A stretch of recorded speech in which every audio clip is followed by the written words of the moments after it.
First of all, hey, this is me. You now see two pictures of me. One is dynamic, but one is in a race suit.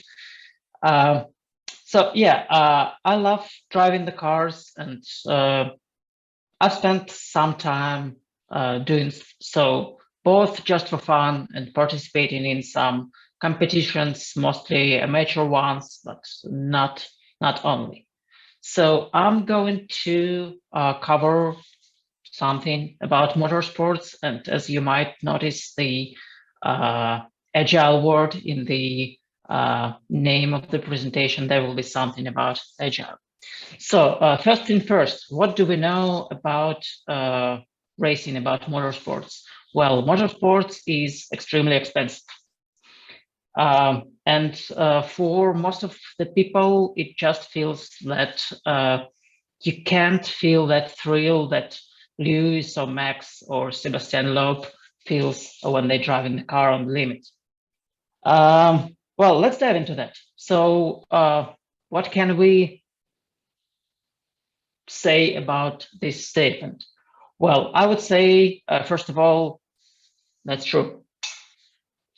But talking about obvious things is not interesting, really. So I've added an asterisk there, and we will talk about the asterisk part of this. How can we optimize this? What can we do given this situation?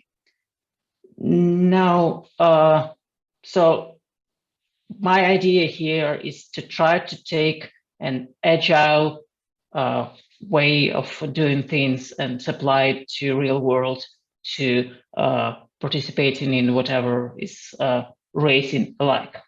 What are the principles you'll find here? Well, first of all, maximizing the work not done. So if you not necessarily needing something to start your endeavor, just don't do it. Second is, again, very familiar for most of you, MVP. Don't go beyond MVP once you do, until you do know why you need to take the next step. In similarity with software development as well, you don't need to build a huge project with database sharding, with microservices, with everything to start. And moreover, just like in software development, it might even hurt you, because trying to maintain all this huge thing is quite hard and expensive. And like even driving, say, a Ferrari on a track is very expensive, just because a set of tires for Ferrari is something most of people could hardly afford, not talking about, crashes and stuff like this. But the thing is, if you own a Ferrari, it's way less likely than that you will be able to enter the track. But yeah, let's get actually started. And to kick it off, let me tell you my story, what I was able to in terms of racing. There will be a lot of content like pictures. So yeah, and I will be talking over them. So at the very beginning, first of all, I'm not coming from the family which were into cars. First car in our family appeared when I was a teenager, maybe late teenager, and we never have a garage where like people build cars with their parents and whatever. I didn't have this. So I don't know actually how I came to racing. I don't know how I came to cars. But from my childhood, I remember two things related to cars. First of all, there were turbo chewing gum with pictures of different fast cars, and I had a great collection of them. And secondly, right after I was heavily into watching cartoons on the television, they started to broadcast Formula One, and I don't know, I was like 7 or 8 years old, and I started watching Formula One, and I didn't miss any of them back then. I sadly do now today, but in my childhood, I watched every race. Now, when I got to the point where I had my driving license and I had my first car, I started to search how can I actually drive fast without just driving fast on the roads. And the first thing I found was it was called sprints. So when you take your regular car and there is a parking lot, or there is a closed piece of road with tires or cones set, and you drive for the fastest time. And yeah, so here you might see that this car is likely not a daily driver, but I did it with any basically car I owned.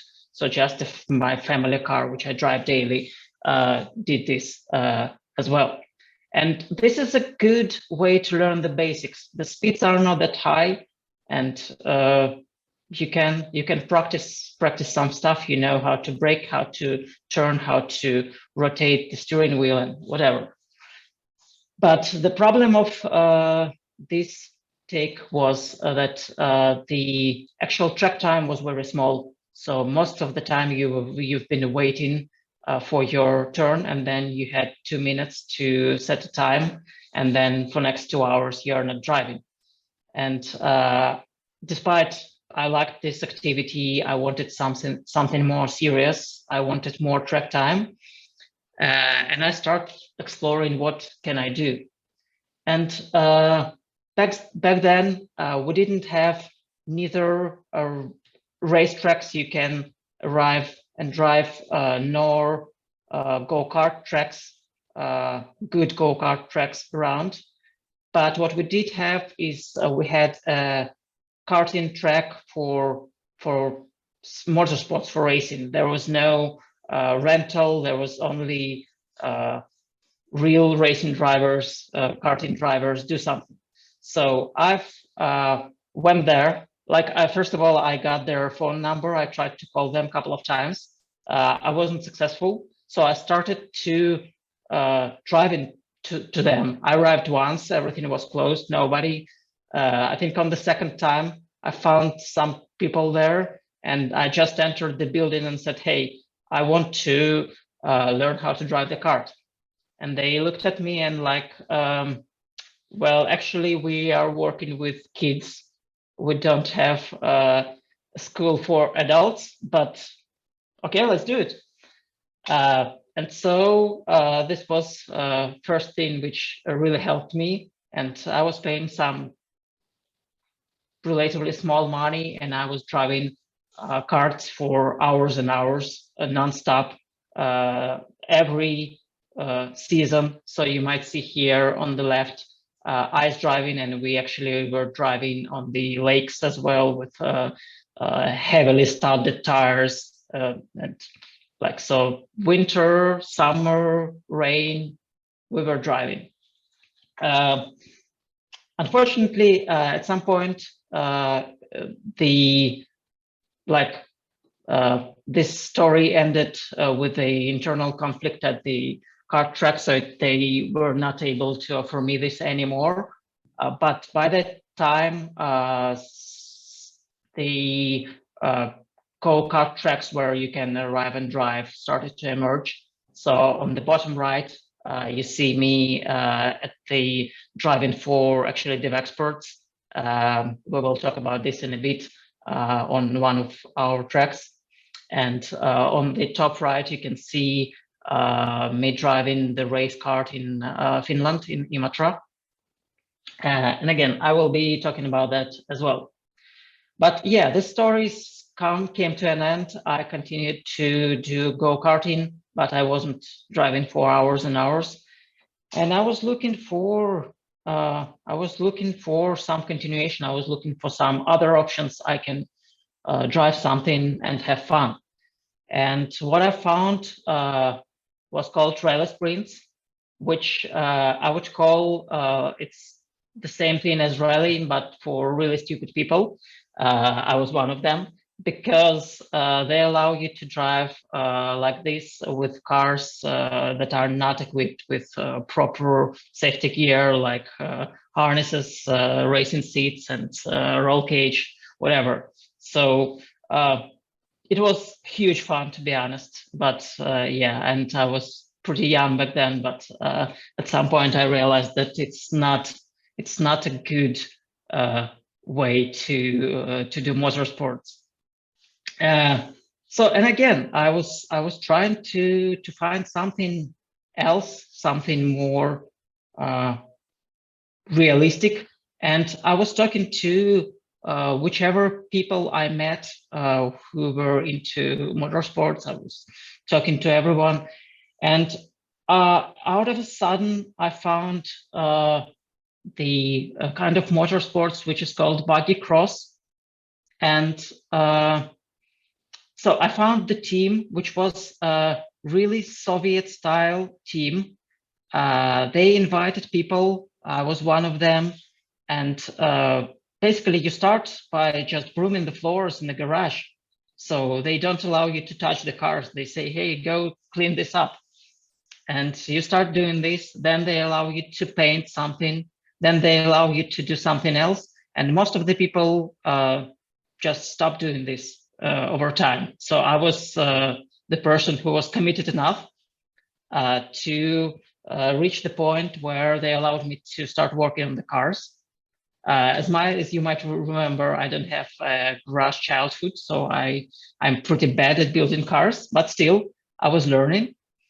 And yeah, I was doing this after work, basically. So a couple of times a week, I was just driving there and spending hours till the late night building cars. And at some point, they started allowing me to drive these cars. And yeah, I think it was half a year. After half a year, I was allowed to drive the car for the first time. And not only to drive the car, but I was actually able to participate in a couple of competitions. One of them was, I believe, Russian championship, so official competition with all the licenses, safety gear, checks, medical checks, everything. I mean, so I guess this is my most serious competition I've participated in. But sadly, I didn't finish. As you might remember, I'm particularly bad at building cars. So, and yeah, overall, the problem with this activity was the return on investment of time. So you spend half a year building a car, you drive 20 minutes, and basically the car is in the same condition as you have started. So the next half of year, you build car, and it's a huge fun. And when you drive it, it's awesome. Just jumping that high in a car, as you might see on the right picture, is unbelievable. It's an experience of my life, obviously, but yeah, I decided that it's kind of a waste of time that I don't want to spend just building, because I'm into driving. So I stopped this volunteer, free, no money involved way of doing motorsports and start to invest some small money. I bought a small, fast-ish car, not a race car, but yeah, what is called a hot hatch. It has relatively, I mean, it's capable to be driven on the track, but not much more than that. And I've started driving on the track days. So arriving at different tracks and just doing driving there. And I've been like this, for me, this was and is a kind of travel I do. So I drive somewhere with a car, I do a track day, I do some activities around, and I get back. I can do this with the family as well. So I've been doing this in Russia in multiple locations, in Finland in multiple locations, in Estonia, and when I was in continental Europe as well. So, for example, here you can see on the left Ahvenisto racetrack in Finland, which is called Little Green Hell, and in the middle on the bottom it's the Autodrome St. Petersburg, which is in St. Petersburg occasionally. And on the top right, if you can read the sign, it says Circuit de Spa-Francorchamps, which it is. I mean, I've driven all the way from St. Petersburg to Spa-Francorchamps, and I've done track day there as well. And yeah, when I've been living in Munich, I've obviously was doing the same thing, and I've been driving on different tracks. Again, Spa, Nurburgring, GP, Bilsterberg, which you might see a beautiful picture of here. Circuit de Charade in France, which is not very well known by most of the people, but it's actually a former Formula 1 track as well. And if we're speaking about the track days, I can't skip talking about the tourist drives, Nurburgring Touristenfahrten. So we have one of the longest and most dangerous tracks in the world, which you can 2 laps paying per lap on a regular road car. And living in Germany, I was definitely a guest there for a couple of times, and even living in Russia, as you might see on the right, I've been driving Nürburgring as well with my own car. So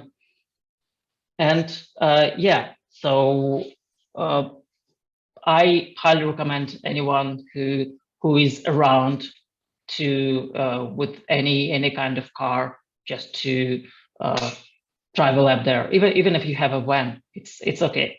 And even if you are not fancy driving there, just if you are driving by, if you are traveling from somewhere to say Amsterdam or Brussels or wherever, just to drive by and feel what you can feel there, it's kind of unbelievable. The traffic jams packed of cars, which you would never see anywhere else, is quite something. So this is about track days and driving the tracks. Now, what else do we have left? I have a couple of more things to add to my story. One of them would be sim racing. So basically racing on your computer. And there are different flavors of this. There are games like Forza, Gran Turismo, and stuff like this. And they're mostly so people play them for the atmosphere. There are more of racing games. But there are more hardcore simulators like iRacing, Assetto Corsa, R Factor 2, and really, really serious simulators. And the typical question is, how is this related to racing? Well, like having spent some time in both worlds, I must say that quite related in different aspects. So first of all, it's about car control, and it's not a one-to-one match, but you can learn how the car behaves, how the loads are being transferred, and how car drives in the corners and out of the corners. It's pretty close in today's world. Now, the second thing is racecraft. It's basically racing against other cars. It's a special skill which is being easily developed in sim racing. So you're racing around other drivers, and you learn how they drive, how you can see their weaknesses and strong points, and how you can attack and how you can defend, and so on. And the last is the competition. So if you're just into competition, the level of competition there is unbelievable. A lot of people are driving this. Enormous amount of talented people do this. we even done 24-hour race in Simracing with a couple of people. And they still like, is there any proof that this somehow relates to real motorsports? Well, let's look at people who are driving stuff like this. So you can see Max here, Formula One champion, just in case, who is heavily into iRacing and R-Factor. You can see Lando Norris, who is heavily in iRacing as well. You can see Fernando Alonso, who is heavily in iRacing as well. And there are two people on the bottom which you probably don't know. But the one to the left is the person I've met in a virtual race. And it's not like I actually raced him, but like I was wondering why this guy is pulling away from everybody else, like half a second a lap or second a lap. And so when I started researching, I found out that this is a current year IndyCar champion. So yeah, you can really meet these people and race them. And the guy to the bottom right is James Baldwin. And he came from Simracing from Acerta Corta Competizione, and he started driving British GT, and he is constantly winning there in the real world right now. So like, the thing is, you could take this quite seriously. Now, moving on, the last thing is Russian specific. Still, I need to mention it. Driving on the ice, you don't need huge power in your car. You need a proper rear-wheel driven car of FWD, and you'll have a lot of fun. But yeah, let's move on. The question is, how can you race? How could you do something of what I've shared with you? Well, first of all, we need to figure out what is your goal. Like, there is a thrill of just driving. You don't care about whether you are fastest, whether you beat someone. You just want to control the car. For me, this is like the topmost goal. I really love feeling that I can control the car on the limit. Second one is competition, is again being better than others, and it's quite important for me as well. A bit less, but still, just feeling the vibe, feeling the smell of the tires, the oil, the gasoline, hearing the sounds, being inside this. To a certain extent, that might be for me as well. But to feel this, you actually don't necessarily need to be racing a lot. You might serve as a marshal on the racetrack. A lot of people I know have done this on Formula One, Russian GP, for example. And the last thing is glamour, these polished cars, and so on and so on. Ferraris, Lamborghinis, yeah, stuff like this. To be honest, I'm not really into that. I mean, that's a cool thing, but that's not what I'm focused on. So again, having consideration of this, let's go top down of the what are the options. Well, if you are willing to enter any official race, I know the quotes for this, and very bottom option I'm aware about is about 4K euros for the event, and it's just start. It's not doesn't cover your travel, accommodation, practice time, full equipment, suit, helmets, gloves, and so on and so on. And not even talking about potential damage repairs that you might have if you crash.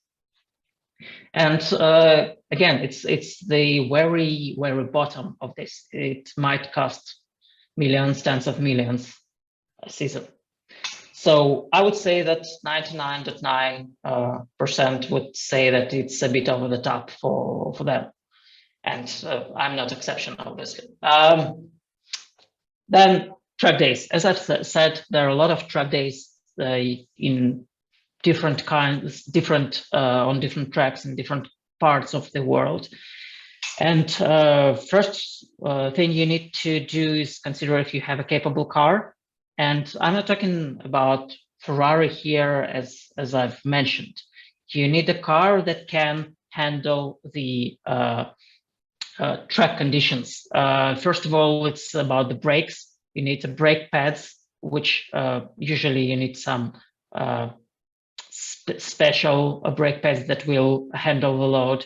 You need fresh brake fluid, you need good tires, and you need overall condition of the car to be good, like not leaking anything, not no known problems, no overheating, and so on. Starting from this, you can really drive the racetracks. I've seen people driving Spa-Francorchamps with family sedans on winter tires. It's not the best way of doing so, but that's definitely possible.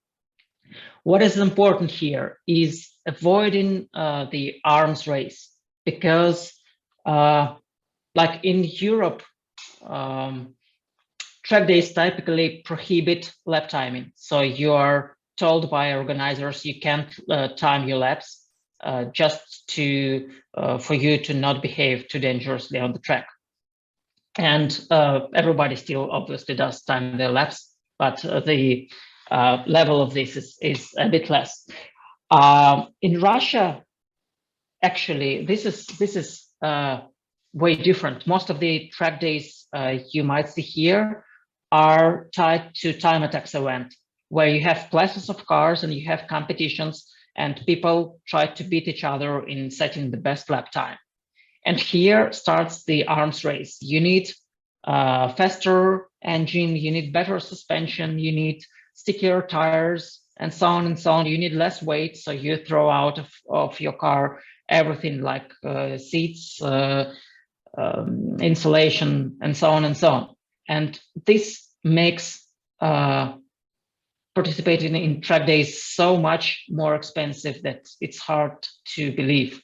So track day is not a time attack. You don't have to do all this. And I would say that sometimes I know people who are into time attack and who are spending more on track days than they could actually race the real official competitions of Russian Championship. So my point here is don't overspend here. If your car can do this, just go on track and do this. There are different options. There are premium track days, like where you have catering, photos, instruction, whatever not, and they cost a lot of money. And there are less expensive ones. There are times when you can just buy a single run for some money and to do your driving with no catering, with no pictures being taken, and so on. And it obviously depends on the season as well. High season is more expensive. Low season is less expensive. On the track, Spa-Francorchamps is expensive. Circuit de Charade, who a lot of people just don't know that it exists, is fairly inexpensive, but it's not a bad track to any extent. So yeah, again, if you're to go to the track, explore your options and you can find something relatively affordable. Now, Nurburgring Touristenfahrten, first of all, you do have a capable car, even if just if you have a car. Even if you have a van, you are fine with driving it.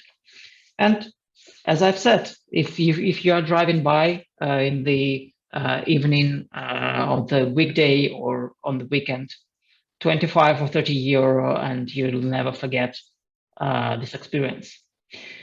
There are a lot of tracks in the world, and there are a lot of tracks around us, but I've outlined a couple of locations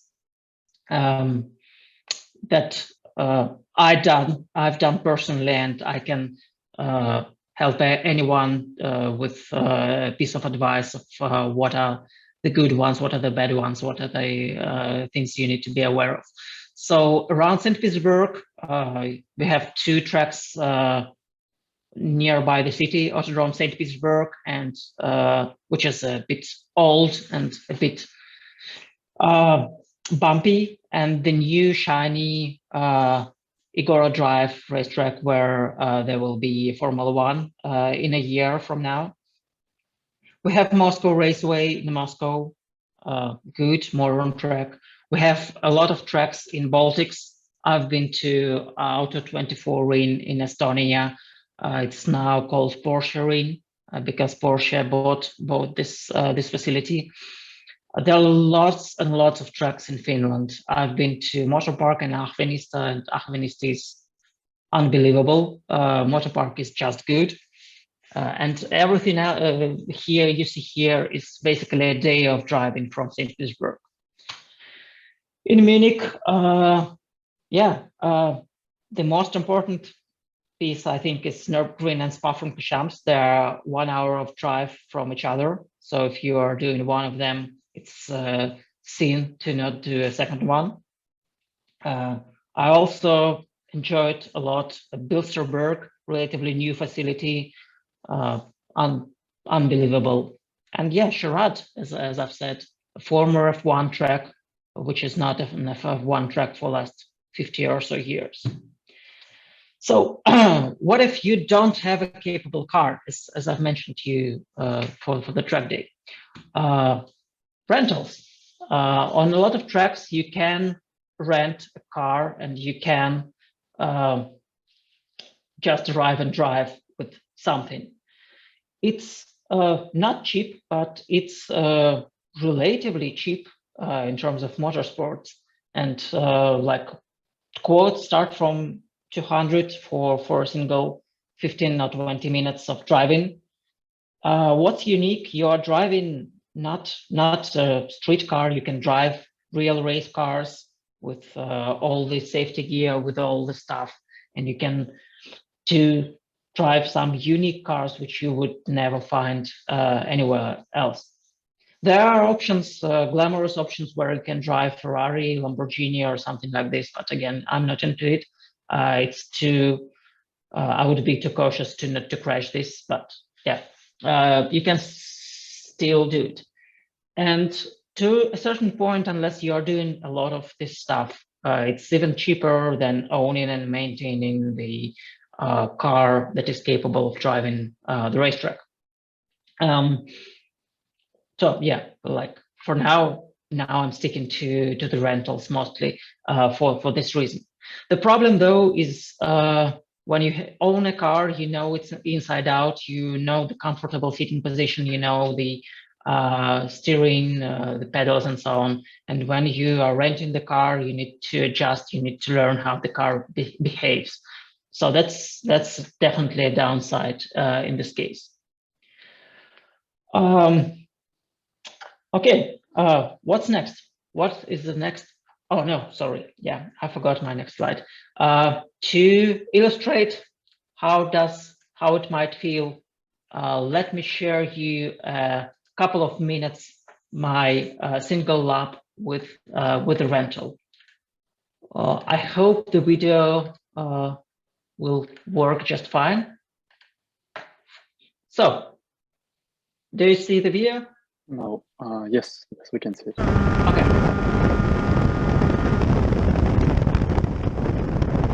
So, if you can hear me, this car is capable of doing about almost 200 on a straight, so it's quite a fast thing.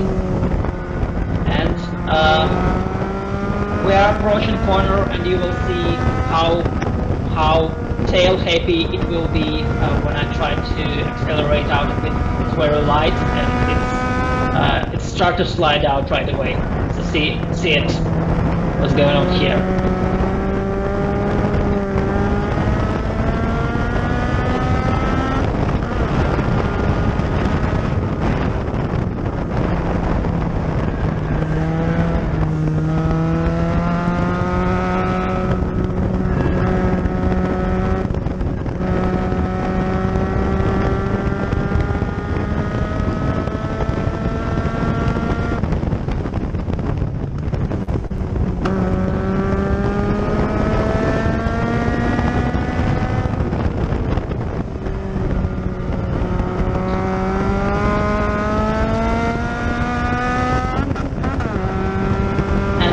would have been my fastest lap, but this car is kind of tricky to drive fast. It's 190 right now, and let's look at the braking.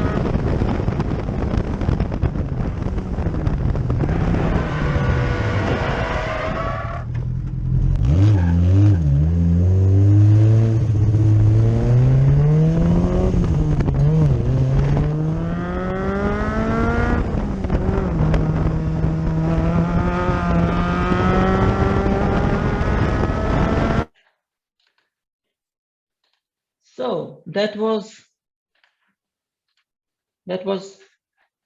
the video. Sorry. Yeah.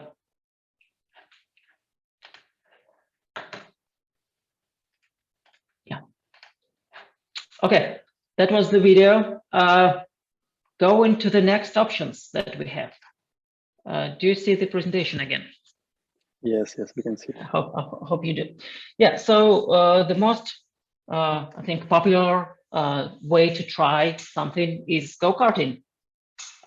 There are a couple of good things about this. First of all, it's cheap and easy to try. You arrive and drive 10-15 euros for a single run, and a lot of fun. I prefer outdoor because it's healthier, the fresh air and so on and so on, but there are a lot of indoor facilities and so on.